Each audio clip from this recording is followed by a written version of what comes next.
तर आपण जात आहोत रिटर्न मुंबईमध्ये. तर मी रत्नप्रभा दास ट्रॅव्हल ब्लॉगमध्ये आपल्या सगळ्यांचं स्वागत करते. आणि रिटर्न जाताना हा मावळता सूर्य पाहायला आणि प्रवासामध्ये खूप मजा येते खरं तर.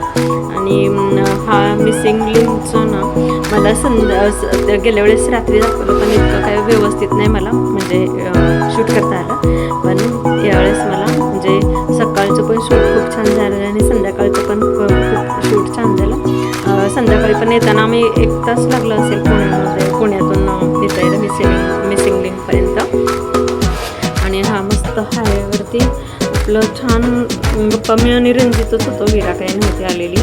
आणि मग नंतर ह्यामध्ये जे डोंगर वगैरे पण आता अशी इच्छा आहे की पावसाळ्यामध्ये एकदा जायचं आहे.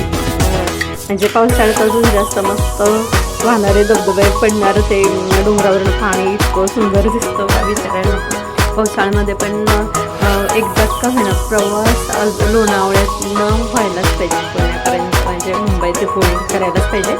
आणि खरंच आता रणजितला जर सुट्टी असेल ना त्यावेळेस खोपोलीला ते गगनगिरी महाराजांच्या मठामध्ये जाऊन यायचा प्लॅन आहे.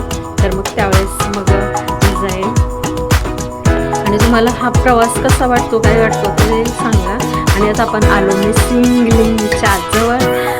आता ही रात्रीचा सीन आहे. तर रात्री म्हणजे एवढी पण काही रात्र नाही झालेली, पण हा जे बोगदा आहे ना पुण्यातनं मुंबईकडे जाणारा जो आहे, त्या बोगद्यामध्ये असं वाटतं की पनवेल ते मुंबई, पनवेल ते ठाणा असंच काय आपण प्रवास करत आहोत. इतकी मोठी बोगदा आहे. आणि हे रात्रीचा सीन पहा मिसिंग लिंकचा. कसा वाटतो तुम्ही कमेंटमध्ये काही बोलतच नाही, सांगत नाही काय नाही. तर बोलत जावा, सांगत जावा. जर तुम्हाला माझा प्रवास आवडत असेल तर तुम्ही सांगत जावा प्रवास काय हे, म्हणजे आम्हाला पण आवडतो की नाही ते जरा शेअर करत जावा गोष्टी.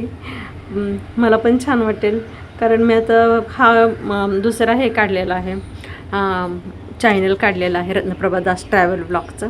तर प्लीज कमेंट करत जावा. आणि हे पहा हा दुसरा बोगदा आणि हा बाहेरचा भाग. तर हा व्हिडिओ आवडल्यास लाईक करा, शेअर करा, नवीन असेल तर सबस्क्राईब करा. भेटू आपण पुढच्या ब्लॉगमध्ये. धन्यवाद. जय श्रीराम.